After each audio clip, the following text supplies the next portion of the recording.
বিসমিল্লাহির রহমানির রহিম। আজ আমরা আলোচনা করব পবিত্র কোরআনের সূরা আজ-জারিয়াতের ১০ নম্বর আয়াত নিয়ে। আয়াতটি হল কতিলাল খাররাসুন, অর্থ ধ্বংস হোক অনুমানকারীরা। এই আয়াতে আল্লাহ তাআলা সেই সব লোকদের প্রতি কঠোর হুঁশিয়ারি উচ্চারণ করেছেন যারা সত্যের কোনো প্রমাণ ছাড়াই অনুমানভিত্তিক কথা বলে।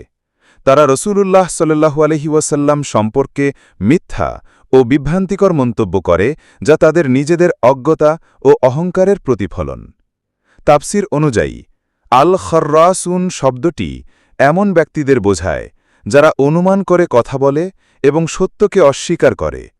তারা নিজেদের কল্পনা ও অনুমানের ওপর ভিত্তি করে ধর্মীয় বিষয়ের ব্যাখ্যা দেয়, যা ইসলামে কঠোরভাবে নিষিদ্ধ। এদের জন্য আল্লাহের পক্ষ থেকে ধ্বংস বা অভিশাপের ঘোষণা এসেছে। এই আয়াত আমাদের সতর্ক করে দেয় যেন আমরা কোনো বিষয়ে নিশ্চিত জ্ঞান ছাড়া মন্তব্য না করি।